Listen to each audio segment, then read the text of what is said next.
All right, good afternoon, cyber traders. Welcome on back here this Wednesday, February 23rd. Great to see Chuck, Norman, Michael, and all of us otherwise live inside the Cyber Group trading room. Great to see all of us once again rejoining us on social media, Facebook Live or YouTube. Let's hop to it, folks. Right now we have the AU stock on the screen. Probably one of the only stocks or symbols collectively that's moving up right now. Whole market's dropping off, right? We kind of noticed that upon the open today, at least heading into the early afternoon. We ended up just seeing the SPY begin to break a bit lower. And since, hey, it's been a short day, right? And if you're not short, perhaps like Brian wrote inside the chat board just now, hey, it's not a stock, right? So I still stand by AU saying, AU is one of the only stocks that's moving up right now. But with the market dropping off, we're going to have UVXY making a nice move up as well. So, Brian, I'm assuming, is already in on this UVXY trade, at the highs right now, up over 5%. So, hey, we normally don't tend to trade ETFs inside this live trading room, mostly because it's very difficult to apply level 3 to it. But hey, with the market dropping off, UVXY is moving up. On days like this, of course, we're going to follow UVXY in particular. You could say the same with the other VIX ETFs or inverse ETFs in general. So here's VXX. We can likely look at Uvxy here. I think SQQQ became pretty expensive. So, not really going to focus on SQQQ as much, but I'll just put UVXY on the main watch list to symbolize, hey, markets are dropping off and all of these inverse ETFs are moving up here.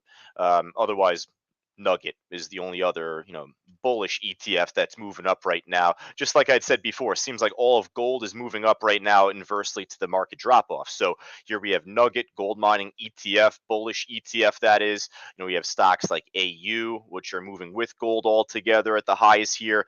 Newmont, a little expensive, but that one also at the highs. We have other gold stocks like Sand and Ego, which are a little bit cheaper. But those aren't really making as sharp of a run up, perhaps. So we're not as particular about those trades just yet. But we'll see what the afternoon finds us, though, folks. All right. What we'll do is just go right from top to bottom here. Otherwise, you could assume that I'm in a short trade if the markets are dropping off. I am, and we'll get to that stock in just a bit.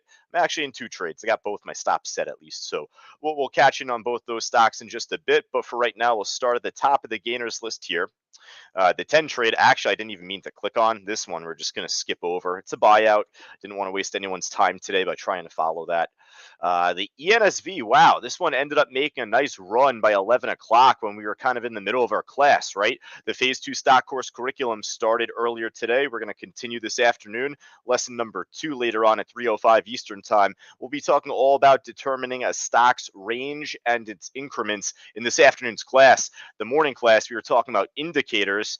It's just to say, at least, we missed out on this ENSV run, popped from 60 to over $1, ended up making a phenomenal move from there. But right now, just lower high, snap down to break support. Doesn't seem to be moving much right now. So we'll pass.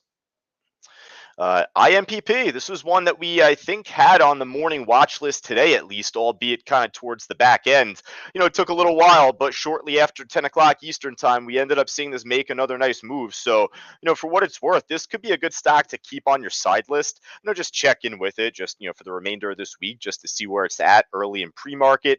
If it's on the losers list, if it's tanking, then obviously we're not going to be as particular about it. But hey, it kind of reminds me of KAVL, right? Really quick, you just go back to KAVL. Look what happened to this thing across the last 3 weeks, right? We were talking about this yesterday afternoon. So, that's where I come from there. Just keep IMPP just on your side list going forward. What's this one here? Skin, the health and beauty company. Interesting. Ended up making a nice pop after the market had opened up, 15 to 17, then grinded on up to $18. Hey, it's dropping off right now. It's trading a lot of volume per minute for this time of the day. It's trading about 21,000 per minute. That's really good. Spreads are relatively tight. Not the most liquid order book, but the spreads are good. I can just keep this on the side list for right now as well. I'm actually more particular about this trade compared to the IMPP. But let's see what else we got, though, first. I'd rather commit to something that looks a little bit more steady in a direction here. Overstock, hey, this one ended up making a nice pop leading into the market open, and it continued pushing up after the opening bell, 46 towards 51, and then from there just really started dropping off. So, hey, I could say this on Overstock as I would on any other trade, folks. When the volume dies off, much more often than not, so does the stock. So, after the open, we had this little extra push up to 51 close to it. And then from there, the volume started to wane back down quite a bit. So, all right, let's see what else we got though here first. AUD, Audacity, I don't know, just pretty flat right now, at least. Cheapy, it's kind of near the highs, but for right now, I want something looking a lot better. QNGY here inching on up. I wouldn't expect for there to be a whole lot on the gainer side, folks, as the markets are dropping off, right? We were just talking about that to begin this meeting. But I got to go through it here pretty quick. I just want to skim through, seeing if there's anything looking all right here from this side. Here's the REVB trade. We have HIMS from earlier in pre-market. I think we saw this early on. It made a nice little pop here at the open. This made a good move for us after the opening bell, but we were focused on the KOD trade first. We were focused on the AMC trade. We were focused on a couple of these others. STRN, another one that we were also focused on going into the market open today. Unfortunately, though, hey, this one had a nice little pop to it at first, but once the selling kicked in and once the volume dissipated from that point, well, it's just been flat. All right, let's see what else we got here on the gainers side here, folks. We have a couple familiar names at least. TAL, BTU had a nice day today. I forgot about that. BTU ended up making a nice big pop from 17 up towards 19, broke a higher high heading into the early afternoon, right? So, hey, this is, still on our side list. This is one that we'll pretty much keep on our side list on a day-to-day basis. Doesn't really trade a whole lot of volume pre-market. That's the only gripe I would have on this. I wish it traded more volume pre-market, but otherwise, though, it's a stock that trades nearly 6 million shares on average day to day, which is definitely a lot. So, hey, if you've done well on this stock previously, you know who you are. If not, then hey, keep this on your side list going forward. This could very well, produce a nice trade for us. If not this afternoon, then we'll check back in with it tomorrow morning. All right, let's see what else we got here, folks. I don't see a whole lot else out there on the gainer side. I got to move this up a bit, perhaps, but that just about wraps it up, at least as far as I see from any of the familiar names here. Maybe Lumber Liquidators. It's not even trading 1 million shares right now. It's just kind of dropping off a bit. All right, let's hop on over to the loser side, folks. KOD, the kiss of death. It ended up getting crushed after the market opened up today. One of the two trades I am currently in now. Now, actually, I am long on this right now on a smaller position. I have my stop set right at 988. So, hey, if it snaps from here, I'm going to take a loss. But if it snaps from here, well, not only do I take a loss, but the stock is still shortable. So this would actually be a really good opportunity. If this does begin to break under that 990, we had a lot of selling there from consolidation across the early afternoon. So, I'm going to put this on our watch list, not only because I'm in it, but just it provides great opportunity in both directions. From this morning, it was a great short. It ended up holding underneath a big resistance that we had called out off of 1085. Then from there, 1070, I think, was the next big level. But from that point, hey, if I don't get my squeeze up, then this could easily be a great short to work with heading into the close. So KOD definitely going to put on our afternoon list. And let's see what else we got here. GMBL. This thing got smoked today too, didn't it? Geez, I didn't even notice how much down this gamble trade was today. I saw it on the top of the losers list going into the late morning, but truth be told, I was a little ignorant of it. I kind of just skipped over it with my eyes and just said, let's keep going on KOD, AMC, etc. It is shortable, actually. It's just pretty odd to see for a dollar stock like this. So let's see. The news out on Esports Entertainment. That's the name of this company, GMBL. Shares trading lower after the company reported Q2 earnings results. Along with that, H.C. Wainwright & Co., they lowered their price target to 6. What the hell was it at before that? Oh my God. All right. Well, either way, GMBL took a huge dive here after the market opened up, roughly from like 225-ish all the way down to like 140 and even lower here. This might not make for a huge trade, folks, because it seems really flat. You could say the same on the KOD, but uh, there is a bit of a ways to go to get to the ground level floor on KOD, where GMBL is a dollar stock. So, that's got a little less room to travel down to hit that zero mark. And we're not trying to do that. And in fact, that makes me less interested in trying to short GMBL at least. But it's down enough to where you could hope for a dead cat bounce. Hey, it's down 60%, 59%. So, if the shorts begin to cover, I feel like this is down enough to where it can make a pretty decent move. So we'll see. VRT, it's trading a lot of volume per minute, about 52,000 shares per minute, and that's excluding these spikes here. So that's pretty telling. Stock's trading a lot of volume right now, so I like that. It's shortable, so if it drops off and goes, comes back down, that could be a pretty good opportunity. It's down 38, 39%, so maybe not down as much as the GMBL or KOD, but you know what? I don't mind slipping this just on the very back end of our watch list here. We only have 4 symbols in total, folks, so far. This makes it 4. We have 3 stocks and then Uvxy, which is not even a stock. It's an ETF. All right, so let's see what else we got here. Otherwise, we got a couple of other familiar names or otherwise stocks that are just shortable, easy to borrow. So we'll check out the RXT trade. This one was on the top of the losers list early this morning, but hey, this made the DCB. This made a bit of a dead cat bounce upon the market opening up, continued to squeeze up higher heading into the late morning, but right now it's not down enough for me to look for another squeeze up, and it's just really flat here. So I feel like this one, if anything, we're going to kind of move away from. VIPs, well, it's trending down a little slowly perhaps, but hey, there's a trend to it, dropping down pretty close to the lows of the day for right now. VIPS, I'll add this. This one looks all right. All right, let's see the second trade that I'm in right now. I got to make sure that I don't blow the profit here, but I'm short on AMC. Now, I'm going to actually explain my reasoning for taking this exact trade in the phase 2 course coming up at 3:05 Eastern time.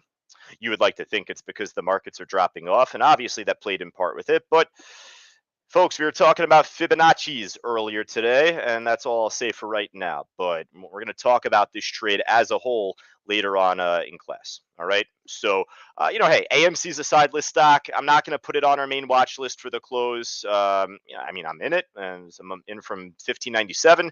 So hopefully this thing ends up dropping off a lot more for me. But let's see if there's anything looking even better as a side list stock that we could add to our list. For instance, I'm not short on NEO right now. I sure wish I was short on NEO right now. It's down over 5%. This is at the lows here. So I like this even more than the AMC trade, to be honest. So I'd rather put NEO in particular on the main list. Of course, at the same time as we have NEO, we have some of the airlines dropping off right now. Cruise lines are taking a hit right now, too, it seems like. So this is where I could almost put like pretty much every side list stock on our watch list here. And I don't want to do that. Like for instance, Palantir's at the lows, but it's not down nearly enough. Chuck calling out the YNDX. That's right. Good heads up again, Chuck, on this. So Chuck pocketed like 50 cents on a short, I thought just a moment ago on the YNDX trade. Actually, more than that. I don't want to shortchange him. 65 cents. I thought I was rounding up, Chuck. 65 cents he got on a short. He was in from 36.65. So, hey, this one's definitely down enough. I think I simply skipped over this as I was just quickly skimming through here. YNDX number 36 on the losers list, but looking great, right? So, of course, we have to add the YNDX. Ron, going back to the American Airlines, which I just had up briefly for a moment. So yeah, the airlines and cruise lines are dropping off collectively. AAL is a little slow poke here, albeit it's down 4+%. We have the AMC trade. We have NEO. There is one more. Oh, DraftKings. Yeah, but DraftKings is not nearly as close to its lows compared to some of these others. I would actually be more particular about DraftKings than like the airlines, cruise lines, or other side list stocks that aren't moving as fast. Because truth be told, over the last like 2 weeks, 3 weeks, DraftKings has been moving really well for like a $15, $20 stock roughly. We'll talk about that coming up in class actually later on, where we talk about the average true range, the ATR on my daily chart. I'd be a little bit more particular about DraftKings even here.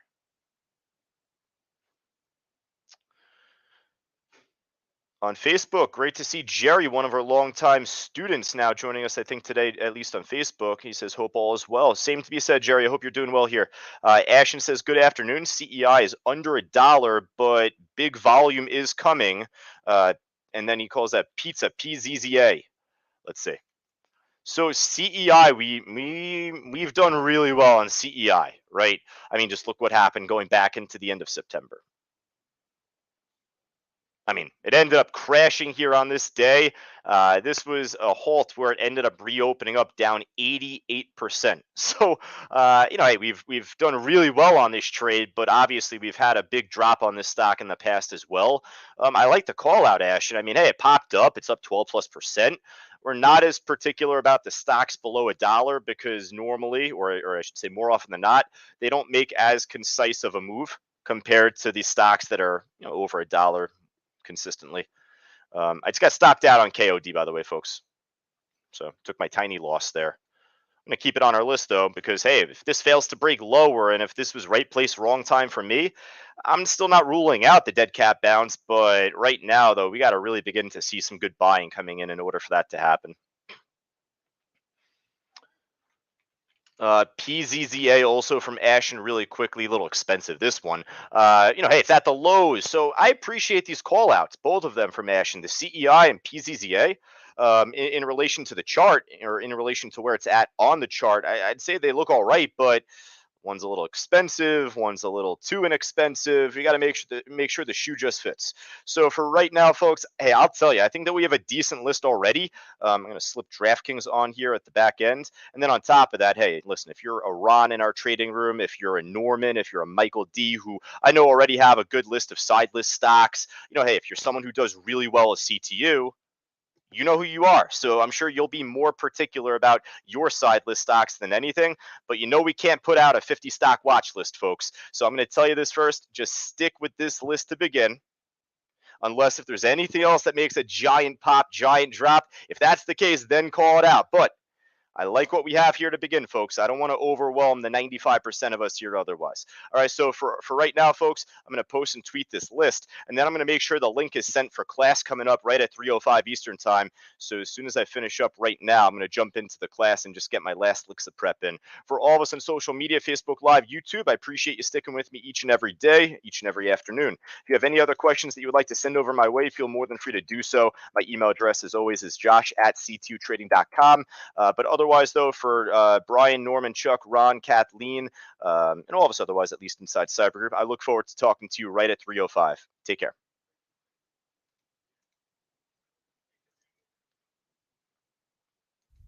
Today, you are invited into the world of Fausto Pugliese, who battles some of the best traders in the world to win the real money World Trading Championships not once, not twice, but a jaw-dropping 12 times. Fausto is opening up his private members-only cyber group to you in this incredible opportunity.